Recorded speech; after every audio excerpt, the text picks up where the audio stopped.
tumbuh, matang, menua, mati. Berlalunya waktu sudah ditakdirkan, tidak terelakkan. Hanya ada satu solusi, yaitu terus mengejar tujuan yang memberi makna pada keberadaan kita.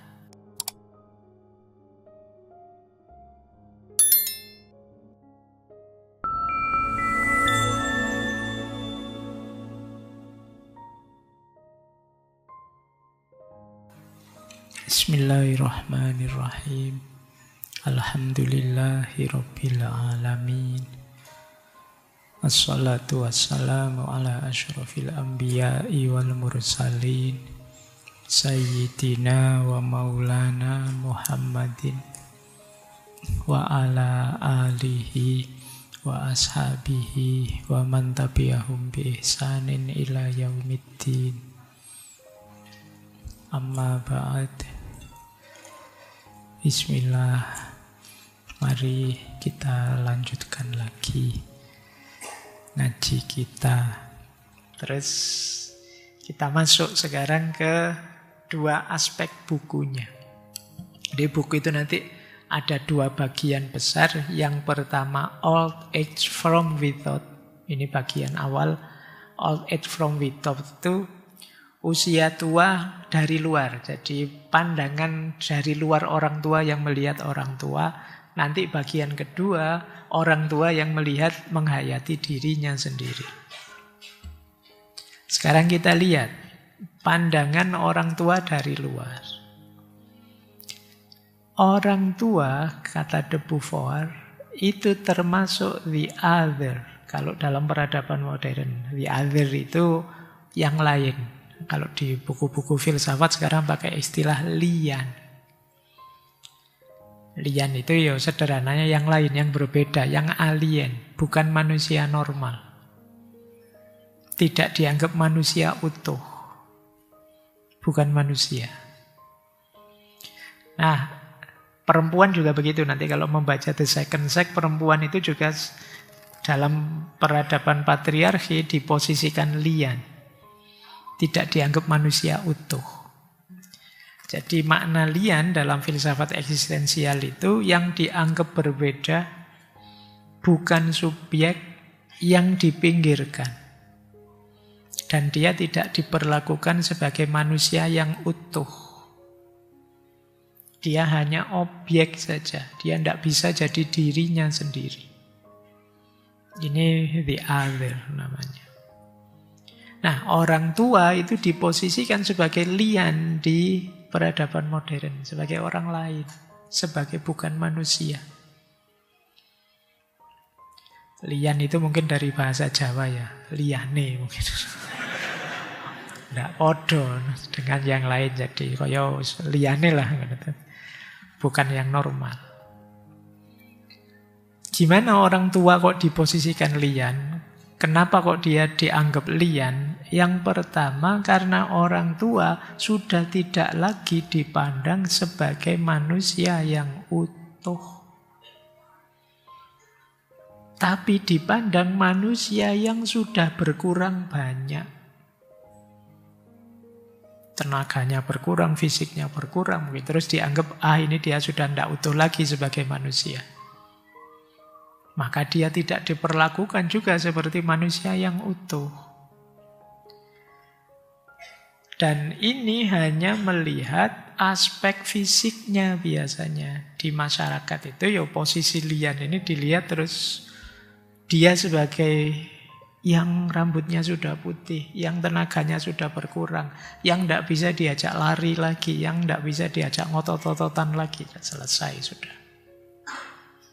Lemah, tidak produktif, kuno, tidak mampu mengikuti zaman, pelupa lagi. Nah, sudah. Ini persepsi-persepsi tentang orang tua. Terus dianggap, kalau begitu dia sudah tidak utuh lagi sebagai manusia. Diperlakukan sebagai objek. Ketika diperlakukan sebagai objek, ya suaranya tidak didengarkan. Segala yang dari dirinya sudah dianggap tidak bernilai. Itu ketersiksaan orang tua. Kalau kalian ngobrol sama simbahmu, sama orang-orang tua, kamu cenderung marah saja. Kamu pengennya nganggap, ini simbah, ini ngerti apa tuh, ya melu-melu usul. Ngerti lagi, kamu anggap dia suaranya enggak kamu anggap sama sekali. Kamu anggap dia itu sisa-sisa masa lalu saja. Kamu merasa jauh lebih pintar dari mereka. Kalian merasa jauh lebih tinggi. Kamu anggap beban hidup saja. Padahal dulu waktu mereka masih aktif, ya mereka yang nyangoni kalian, ngasih sangu, membesarkan kalian, ngomong kalian. Tapi sekarang kalian merasa jauh lebih hebat dari mereka, dan mereka hanya beban hidup saja. Itu. Jadi orang tua sekarang kalian posisikan sebagai lian. Makanya kalau dalam Al-Quran itu bahkan kepada orang tua kita wala takul lahuma uffin. Bahkan ngomong uff itu maksudnya ngomong kasar. Itu dilarang. Apalagi ini lebih dalam daripada sekedar ngomong uff. Kamu meminggirkan mereka, tidak nganggap suara mereka. Kita lanjutkan. Nah, siapa yang menciptakan kok orang tua diposisikan sebagai lian tadi? Penciptanya ya masyarakat sendiri. Masyarakat tadi loh, yang kapitalistik, patriarkis. Mereka melihat, orang tua ini sudah tidak produktif lagi secara ekonomi. Mereka ini tidak bisa diajak ngapa-ngapain lagi. Tidak cocok dengan standar kehebatan modern. Secara sistem mereka tidak nambah apa-apa, beban saja. Jadi makanya kan banyak orang-orang tua itu anaknya masih sehat, masih kuat. Masih bisa menemani mereka. Tapi anaknya karena nganggap beban, ya disisihkan saja, disingkirkan saja. Termasuk ke panti-panti jompo, seperti dibilang oleh De Beauvoir tadi, diterlantarkan, diasingkan, sampai mereka sakit-sakitan, sampai demensia, pada akhirnya mati sudah. Jadi masyarakat yang melakukan itu. Akhirnya apa? Apa yang dirasakan oleh orang-orang tua? Yang pertama, mereka terasing. Mereka merasa tidak berguna. Mereka terpinggirkan dari ruang-ruang sosial. Kadang-kadang mereka menginternalisasi itu. Karena selama ini terus dipinggirkan terus, dia terus menganggap memang aku tidak berarti, memang aku tidak berguna. Kadang-kadang mereka ini ingin membuktikan, saya masih aktif kok, saya masih ada gunanya kok, meskipun tidak ekonomi, meskipun tidak itu. Maka kalian jangan heran, kadang-kadang simbahmu itu sudah sepuh. Kamu ajak ke rumah kalian, apa ke kosmu, itu biasanya kan tidak mau diam itu. Ya nyapu lah, ya bersih-bersih lah, aktif terus itu. Bang, mbok sudah istirahat? Oh enggak, ini dia pengen aktif terus, pengen menunjukkan bahwa aku ini masih berguna loh, masih berharga, meskipun sekedar nyapu-nyapu, bersih-bersih, masak ini itu, ngomong anakmu dan lain sebagainya. Kenapa? Mereka selama ini menginternalisasi kesadaran bahwa masyarakat menganggapku sudah tua, tidak penting lagi, tidak ada gunanya lagi. Nah, itulah old age from without. Orang tua yang diposisikan sebagai the other. Sudah bukan manusia lagi, sudah tidak penting lagi, hanya beban saja bagi peradaban. Lanjut. Nah, sekarang pengalaman eksistensial. Ini sederhananya, karena tadi diposisikan terpinggir, apa terus yang dirasakan oleh orang-orang tua? Yang pertama mereka rasakan adalah ketidaksinkronan antara kesadaran diri dengan perubahan fisik mereka. Jadi ini terjadi krisis identitas, konflik identitas.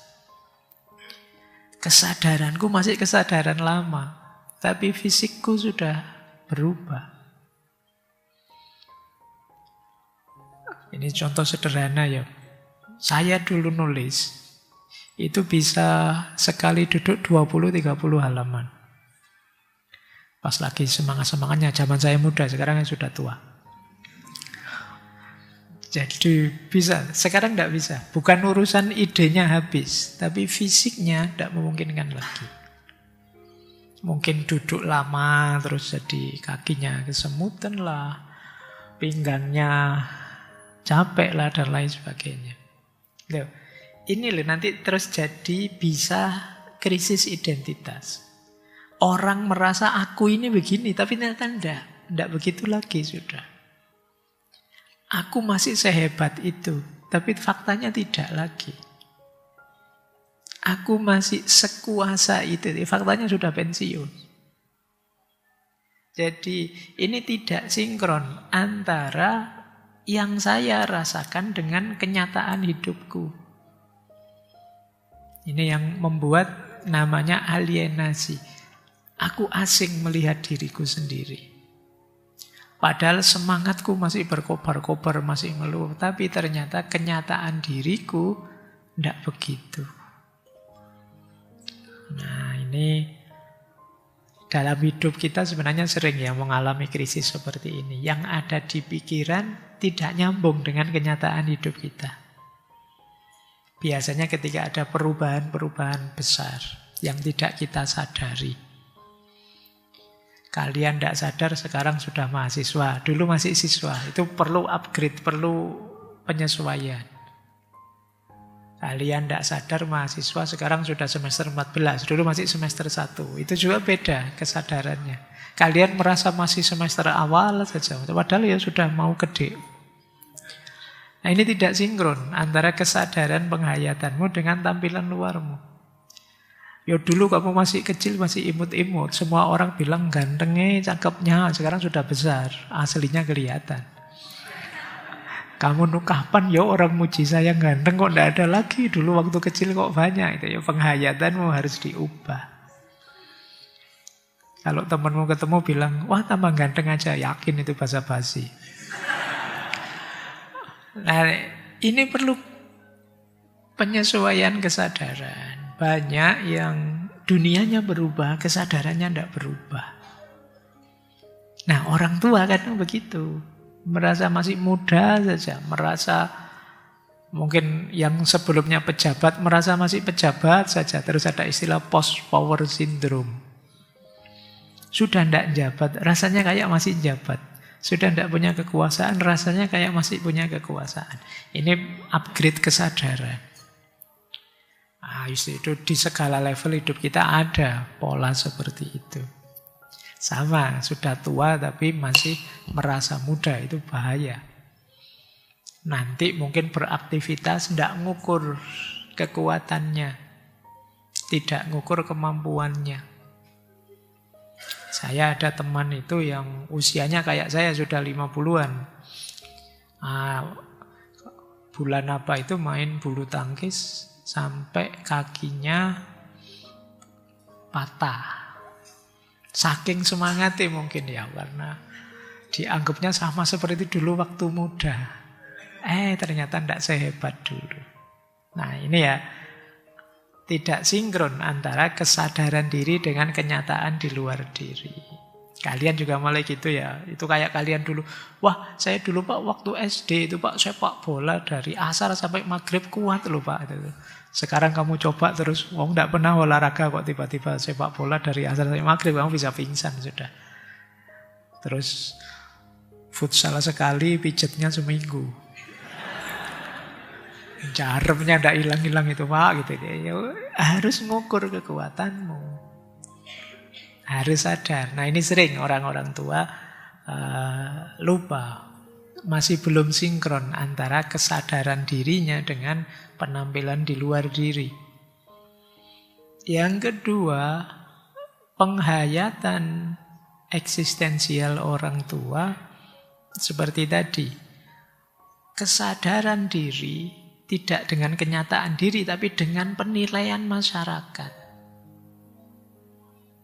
Orang yang nganggap kita sudah tua terus tidak berguna, itu membuat kita drop sudah. Stigma-stigma masyarakat tentang usia tua, terus kita merasa tidak diakui lagi. Ini yang kadang-kadang membuat orang-orang tua kadang kalau bahasa kalian hari ini itu agak baper, maka kalian coba hati-hati. Ngobrol saja misalnya kamu ngobrol ya, ada temanmu muda-muda terus ada simbahmu ikut, karena mungkin simbahmu tidak ngikuti obrolanmu, kamu cuekin. Oh, dia bisa marah. Kenapa? Dia merasa tersisih, merasa disingkirkan, merasa tidak dianggap.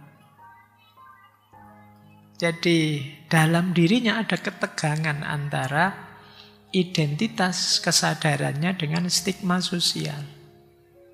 Ketika dia merasa tidak diakui secara utuh, itu tekanan berat bagi dia. Ini untuk pengingat kita ya, itu bagian dari orang Jawa punya istilah mikul dhuwur mendem jero. Perhatikan benar ini, kita harus menjaga perasaan mereka. Dan pengalaman yang ketiga yang sering mereka rasakan adalah mereka ketakutan hilang makna, takut hilang kemandirian, takut kehilangan kreativitas. Jadi hidupnya banyak mengalami krisis takut sehingga merasa hampa, merasa tidak berguna. Sekarang saya tidak bekerja lagi, tidak punya penghasilan, secara ekonomi perlu ditopang yang lain. Tidak bisa apa-apa lagi, mau melakukan ini itu sudah tidak kuat lagi. Itu tekanan batin yang berat buat mereka. Apalagi terus sakit-sakitan, itu tekanan yang sangat berat buat mereka. Secara eksistensial mereka merasa hampa. Ini mulai muncul pertanyaan-pertanyaan filosofis. Apa makna hadirku ke dunia ini? Apa gunanya aku hidup? Dan lain sebagainya. Biasa ya, manusia itu ketika mengalami krisis, diambang masalah, diambang problem, itu pelan-pelan jadi filosof. Mulai mikir makna, ya kenapa aku kok begini begitu. Tapi ketika masih aktif, masih jaya itu, wah apa gunanya filosof, apa gunanya filsafat, buat apa. Yang penting hidup ini yang sejahtera secara ekonomi, kemudian maju dan lain sebagainya. Nanti begitu mulai susut, mulai turun, mulai mikir, ya hidup sepanjang itu, sepanjang usia apa yang sudah aku lakukan. Apa makna hidupku? Sekarang aku memanen seperti ini. Itu adalah dulu orang-orang yang saya bantu sekarang pergi. Semuanya mulai pikiran-pikiran begini mesti muncul. Jadi siapapun pada saatnya akan jadi filosof. Tanpa harus ikut ngaji filsafat. Itu sudah otomatis. Orang menghayati hidupnya sendiri. Ya mungkin sekarang yang mahasiswa sibuk belajar, nanti terus kerja, membesarkan anak dan lain sebagainya. Besok waktu tua, anak-anakmu sibuk bekerja kemana-mana. Kamu di rumah sendirian. Coba lihat, bapak simba-simba yang sepuh itu, dia bisa tahan duduk di depan rumah kayak orang itu.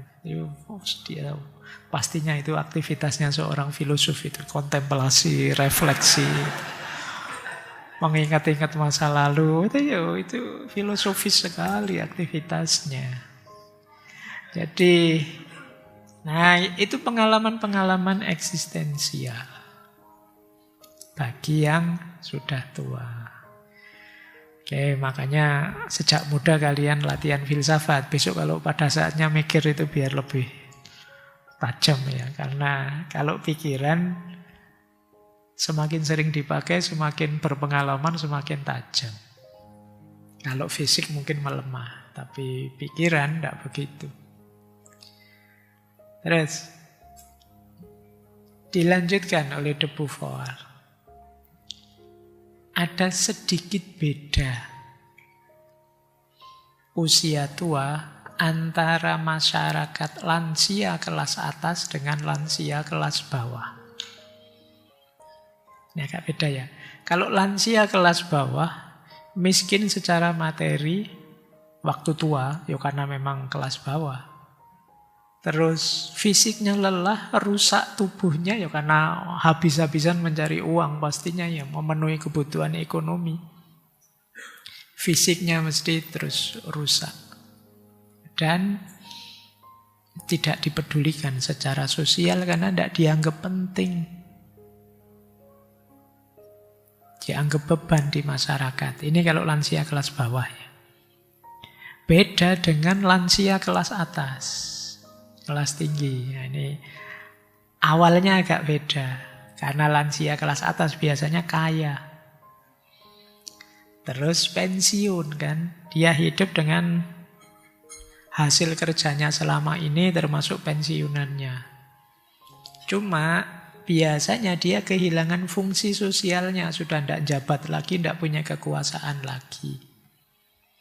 Yang dilakukan apa? Ya mengisi aktivitas dengan hal-hal yang tidak penting, dangkal. Jadi hobi inilah, hobi itulah, sebenarnya tidak terlalu penting juga. Ya karena duitnya banyak. Mungkin main golf lah, mungkin healing kemana-mana lah. Karena uangnya banyak. Kalau yang miskin, ya sudah. Di rumah, tubuhnya rusak, tiap malam kerokan, kemudian greges. Nah, ya karena penyakitnya saja kan beda. Mungkin kalau yang kelas bawah rematik, pegel linu, kemudian kalau yang kelas atas jantung, kolesterol, gitu aja. Jadi ini cuma pada akhirnya sebenarnya dua-duanya nasibnya sama. Apa itu? Tidak dianggap penting, dicueki secara sosial, disekat dari dunia nyata. Tidak boleh ikut-ikut lagi. Karena dunia ini hanya untuk mereka yang bisa lari cepat. Yang lambat dan pelan tidak bisa. Nah itu nasibnya sama. Jadi beda fasilitas tapi yang dirasakan sama. Sama-sama diabaikan, sama-sama tidak didengarkan. Mungkin ada ruang-ruang yang seolah-olah mereka didengarkan, tapi mungkin itu hanya ruang basa-basi saja. Dengarkan biar tidak marah. Oh ya, terima kasih. Tapi basa-basi. Karena diam-diam masyarakat nganggap mereka tidak penting lagi.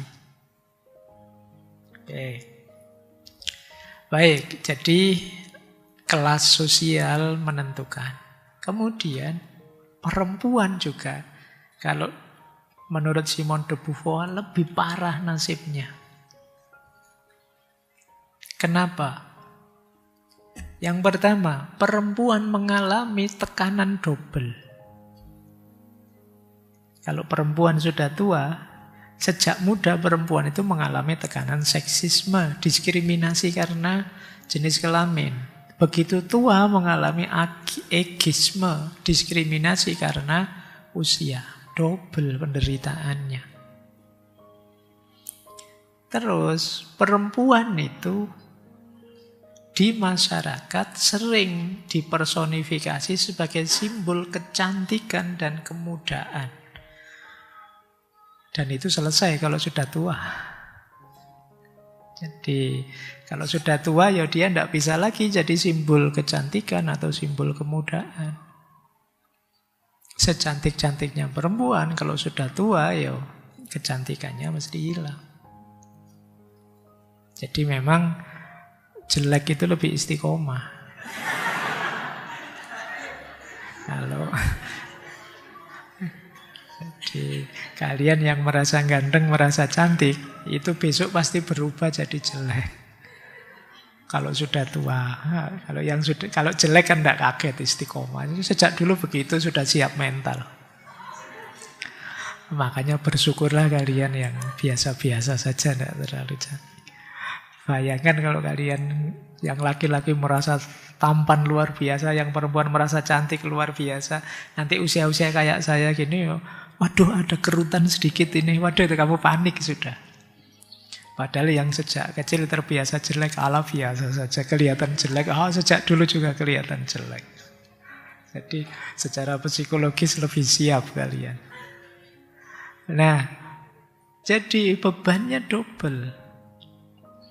Dan akhirnya apa ya? Kalau masih muda, masih cantik, masih diinginkan. Begitu tua tidak. Maka perempuan tua itu tidak dilihat. Segala status yang dulu dia dimiliki, yang tercinta, objek cinta, ibu muda, istri idaman, itu hilang semua kalau sudah tua. Sudah selesai. Uniknya kata de Beauvoir, jadi kan masyarakat membayangkan orang tua itu ya sudahlah, tidak usah macam-macam, diam di rumah, tidak usah beraktivitas, tidak usah terlalu banyak neko-neko. Kalau ada orang tua, apalagi perempuan tua yang masih aktivitas ini, aktivitas itu, justru di masyarakat sering dipandang negatif. Malah mbak wis tua ndak kakean pola misalnya. Alah mbok sudah tua, mbok sudah di rumah saja wirid zikir. Akan dianggap begitu oleh masyarakat. Jadi orang tua harusnya ya di belakang saja, sudah ndak usah mikir duniawi saja, kan selalu begitu persepsinya masyarakat. Padahal mungkin saja orang ini sudah tua tapi masih produktif kok, masih berkarya kok, masih. Loh kalau ada yang begini dianggapnya ndak normal. Konyol. Jijik wis tua. Bisa jadi begitu. Itu kejamnya masyarakat kapitalis modern. Tentang penuaan. Jadi tadi ada kelas rendah, kelas tinggi, dan ini perempuan. Jadi bebannya double. Teman-teman yang malam hari ini ikut ngaji, semoga siap mental ya. Sekarang sudah ngerti, masyarakat kita itu kadang begitu. Siapkan mentalnya. Baik, ini pandangan dari luar. Old age from without. Sekarang kita lihat fakta dari dalam. Ini istilahnya the being in the world. Kalau tadi old age from without, kalau ini the being in the world. Keberadaan lansia itu sendiri di dunia. Nah, ini dipahami pelan-pelan. Kita ambil dari awal. Usia yang lanjut itu sesuatu yang alamiah. Penuaan itu bukan musuh, bukan dosa, bukan salah. Itu manusiawi, alamiah. Ini harus kita ingat-ingat. Makanya jangan dimusuhi, jangan dilawan. Biasa saja manusia bisa tua. Wajar saja manusia umurnya nambah. Jadi ini proses ya, pasti tidak sama kayak film-film yang bisa awet muda. Tidak seperti Doraemon, tidak seperti apa. Pokoknya anime itu kan tidak bisa tua. Tapi kalian manusia biasa bisa tua. Jadi kalau kalian menua, alhamdulillah berarti saya manusia beneran. Bukan robot, bukan barang, tapi manusia. Oke, jadi menjadi tua adalah fase hidup yang sah dan bermakna. Seperti kita dulu dari kecil terus jadi ABG, dari ABG jadi remaja, dari remaja jadi pemuda, terus jadi dewasa. Itu fase-fase itu pasti. Tidak menerima penuaan berarti menolak kenyataan hidup.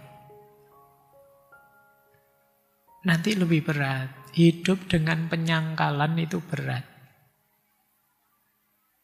Kalau kata Nietzsche, Mari mengiyakan hidup. Ya sachen, bahasa Jermannya. Ayo kita iyakan hidup kita, apapun kondisi kita. Faktanya kita memang begitu, ya saya terima. Dan saya nikmati sesuai keinginanku. Itu yang disebut orang eksis. Tidak melarikan diri dari kenyataan. Jadi tua itu bukan salah, bukan dosa. Tidak apa-apa, kita tidak harus minder karena tua. Yang kita lakukan apa? Ayo siap-siap, karena itu pasti datang. Bukan takut, ayo siap-siap untuk usia tua. Kemudian untuk kita semua, mari kita menghargai manusia seutuhnya sebagai manusia, siapapun dia. Bahkan tidak harus hanya melihat produktivitas ekonominya. Manusia itu mulia dalam kondisi apapun. Dalam posisi apapun. Kecuali kalau dia sendiri melakukan hal-hal yang tidak mulia. Maka kita hargai dia sesuai kondisinya. Jadi inilah yang pertama yang harus diingat-ingat. Daya, yang kedua, mari kita memerangi stereotip tentang lansia yang negatif, yang pasif. Ada banyak stereotip tentang lansia. Misalnya, orang tua itu mesti pikun, mesti murung, ngamuan, sinis, tidak bisa mikir, tidak mungkin berubah, sudah tua, tinggal ditunggu matinya saja. Ini stereotip namanya. Jadi pandangan yang harus diperangi. Kenapa sih ada stereotip seperti ini? Kata de Beauvoir, pandangan-pandangan ini muncul pertama untuk alat kontrol. Agar mereka tidak balik lagi untuk menuntut tempat, status. Karena sekarang harus ganti generasi, ini harus ganti itu. Biar mereka tidak balik lagi dicitrakan mitos yang macam-macam tadi. Ya pikun, ya murung, ya sinis, dan lain sebagainya. Jadi dalam rangka mengontrol mereka justru. Mengontrol orang-orang tua tadi. Biar tidak fight back lagi kembali. Kemudian membuat orang-orang tua merasa dirinya tidak berharga. Terus menyerah. Sudahlah, hidup saya selesai. Dan ini bukan fakta. Tapi persepsi mindset. Jadi bukan kenyataan biologis. Orang menjadi tua itu alamiah. Tapi kemudian yang tua mesti pikun. Yang tua mesti tidak bisa diandalkan. Yang tua mesti sudah selesai hidupnya, tidak punya tenaga lagi, tidak punya karya lagi. Ini mindset, persepsi. Itu yang disebut stereotip.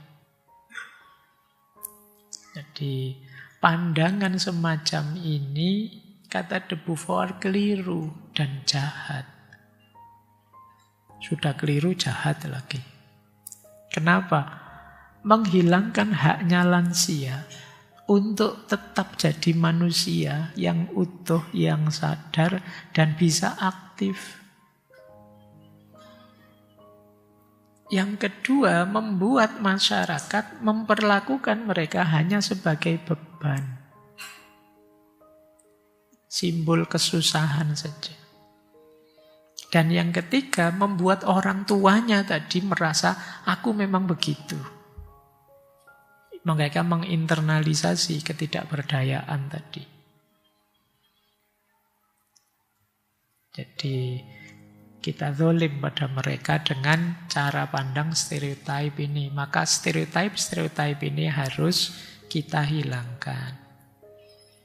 Ya mungkin ada orang tua tertentu karena kesehatan fisik macam-macam terus tidak bisa berpartisipasi langsung. Dimaklumi, tapi masih banyak juga yang bisa aktif. Kita tidak boleh menutup mata. Masih banyak juga yang hebat. Tenaga pikirannya masih utuh, masih kuat. Jadi kita tidak boleh diskriminatif. Jangan stereotip. Stereotip itu nganggap semuanya sama saja. Kata de Beauvoir, tumbuh, matang, menua, mati. Berlalunya waktu sudah ditakdirkan, tidak terelakkan. Hanya ada satu solusi agar usia tidak menjadi parodi absurd dari kehidupan kita sebelumnya.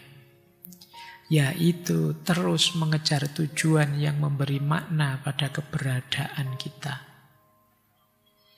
Pengabdian pada individu, kelompok, atau tujuan karya sosial, politik, intelektual, kreatif. Ini untuk orang-orang tua. Dinasehatkan oleh de Beauvoir, ya tumbuh, matang, kemudian menua, mati, itu sudah tidak terelakkan. Tapi kita masih bisa aktif. Di skala kita sendiri, di level kita sendiri.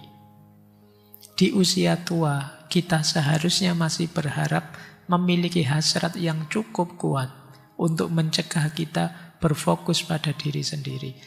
Jangan hanya gelisah disibukkan oleh diri kita sendiri.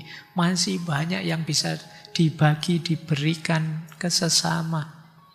Apalagi orang-orang tua punya keunggulan pengalaman. Ada banyak kearifan yang bisa dibagi.